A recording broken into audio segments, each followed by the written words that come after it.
All right, so today I'm going to be giving my July presidential election prediction. So as of the time I'm recording this, July 16th, 2024, two very, very important things have happened this month that'll most likely definitely impact the presidential election.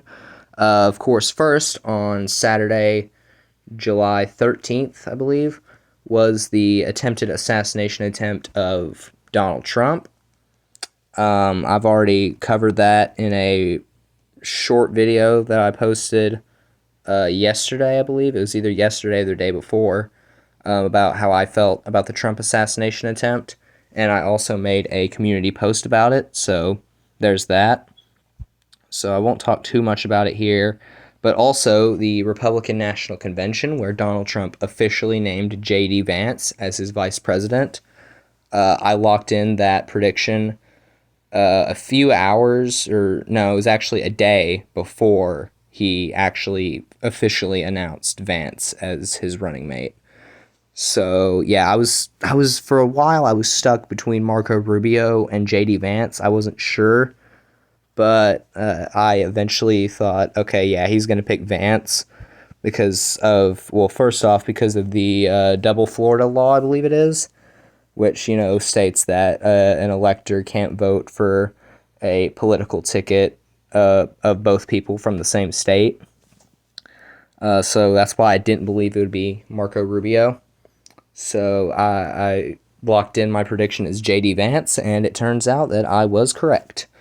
I was also hoping, out of the short list of Doug Burgum, Marco Rubio, JD Vance, that it would be JD Vance, because I believe, one, I guess he just had the best character appeal. Like, I feel like Burgum and Rubio were kind of just boring, and I believe JD Vance was definitely the most he kind of sounded like the most, lively person, and he's definitely the youngest person of those three that Trump could have picked. So yeah, he picked someone young. He's 39, going to be 40, I believe, either next month or in the next couple months. So he picked someone really young, and he picked someone who I believe is definitely fit for the job of vice president. And of course, Biden is sticking with current vice president Kamala Harris. So, and the election model, or the polls that I'm going to be using, is from 270 to win. I won't be completely copying their polls, but I will be basing my polls around, or not my polls, but my prediction off of their polls. So, without further ado, let's just get into that. So, we're going to start off with the likely states for Joe Biden. These include Oregon, Washington, Colorado, New Mexico, Illinois, New York, New Jersey. I know in the 270 to win poll, it actually has Trump up in New Jersey. I definitely do not believe that. I don't think Trump's going to be winning New Jersey on election day. It's just too liberal of a state for Trump to be winning. I know Chris Christie was the governor of that state, but I really don't think that's going to change much. In fact, Christie is against Trump, so why would him being the governor help him there? So yeah, I really don't think Trump's going to win New Jersey come election day. And of course, the not Maine at large, not yet. We're not there yet. I believe the first district will go to Joe Biden by a likely margin. I believe he'll win it by about 9%. I believe he'll win New York by 10, maybe 9%. New Jersey by like 8 or 7. Illinois by like 12. New Mexico probably by like 6 or 7. Colorado, I'm thinking by like 9. Oregon by like 8. Washington by like 13 or 12, something like that. All right, so, and for Donald Trump, I believe that Texas will fall into the likely column. I believe he'll win it by like 8 points. Florida by like 9. With him selecting J.D. Vance, I believe Ohio will definitely be more up there, close to a safe margin, like maybe 12, 13%, something like that, maybe 11. And do I believe any other states would go likely? No, I think that's it for Trump. I think that's the only likely states I'll fill in. So for Biden, the lean states that I believe will go to him include New Hampshire, Virginia, and Minnesota. So those are the states that I believe will go to Joe Biden by between 1% and 5%. New Hampshire, I believe, will go to him by about 3 or 4%, Virginia by 3%, and Minnesota by 3 to 2%. Because, especially in Virginia, it's definitely been getting more conservative over the past couple elections. Trump almost won it in 2016, then Biden won it by a pretty impressive margin in 2020. And I think just with the polls, how Virginia's been constantly shifting towards the right, I think Trump will have a shot at winning it come November, but I don't think he will win. I think Biden will barely pull off a win in Virginia. And let's fill in the lean states for Donald Trump. I believe these states will be Nevada, North Carolina, Georgia. Will Arizona? I'll give him Arizona. Why not? So these, I believe, will be the lean states for Trump. I believe he'll win Georgia by about 4 to 3%. North Carolina by about 4%, Arizona by about 3.5%, and Nevada by about 4%. Atlanta is definitely less pro-Biden than it was back in 2020. I still think Biden will definitely win the Atlanta area, but I don't think he'll win it by as much as he did. The turnout definitely won't be as big as it was in 2020 in Atlanta. So I do believe that'll result in Trump flipping Georgia. North Carolina will still definitely go to him. It didn't go to him in 2016 or 2020, so I don't see it going to Biden.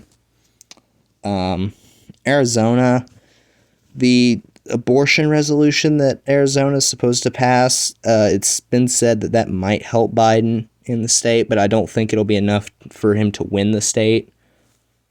And Nevada, I believe that's, with the way the polls have been trending, they've been trending Nevada fairly far right, like pretty surprisingly to the right.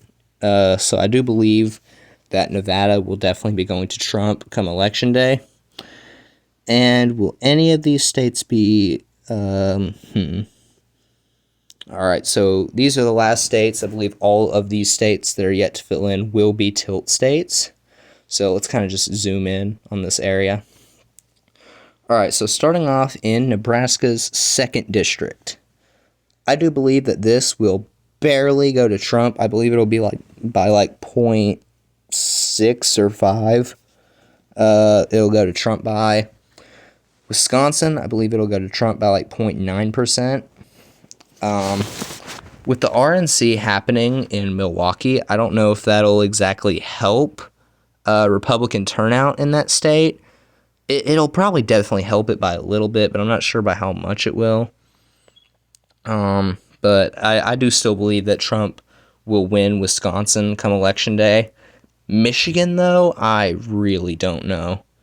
Michigan is definitely a toss-up state and a half. I believe Michigan could go either way. I will classify it as going to Trump, but by 0.2 or 0.3%. I believe Michigan will be really, really close. Because Michigan, it's definitely the most... I don't know if it's the most liberal. I don't know if it's more liberal than Pennsylvania. It honestly probably is, actually. And also the popularity of their current governor, Gretchen Whitmer. That'll probably definitely help Democratic turnout, I believe. So, last state we have... Oh, wait, nope. Still got Maine. Forgot about Maine. But we got Pennsylvania and Maine. I believe the shifts in Maine will result in that state barely going to Trump, and same in Pennsylvania. I believe that both these states will go to Trump. I believe Maine will go to Trump by 0.7 and Pennsylvania by about 0.4. So, yeah, I believe that because Biden barely won Pennsylvania in 2020, and of course 2020 turnout was crazy for Biden because of mail-in ballots and stuff like that, and also because of Trump's poor handling of COVID. But with the events that have transpired and some of the stuff that's happened during the Biden presidency, that have kind of turned off young voters and will definitely decrease his turnout in November. I believe that will lead to a narrow Trump victory. Well, I don't know if you could call this a narrow victory, but I believe that the stuff that Biden has done in his presidency has decreased turnout for him and will lead to a Trump victory in November, because the thing with Trump is that he's just got such a loyal following that barely leaves his side for anything, or never leaves his side for anything really. So Trump decreasing his turnout isn't really something that happens often. The turnout that he was going to get from some fairly conservative states, he's going to keep that turnout regardless of what he says or does. And some of the stuff that's happened during his presidency, for example, not the Trump presidency, the Biden presidency, definitely with his response to the Israel-Palestine war, that definitely turned off some of his potential voters in November. Some people are saying that they will not vote for him because of that, and I mean, I guess rightfully so, because he definitely could have done more to help Palestinian citizens that are currently being killed in Gaza. I believe he definitely could have done more to mediate that and try and get some ceasefire going on, but he really hasn't. He's kind of been a bit incompetent when it comes to his response to foreign affairs. I believe this is in my opinion. The Trump presidency wasn't really great either. Definitely with his response to COVID, that definitely was not great.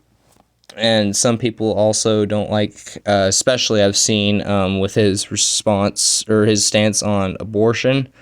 I've definitely seen that is something that is a big critic of his.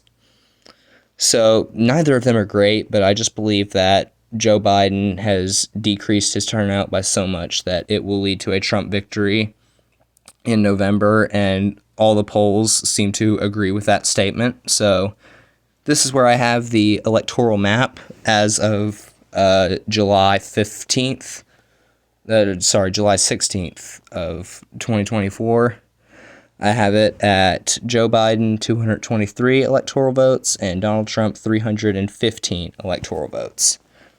So I will see you guys in the next video, whenever that'll be.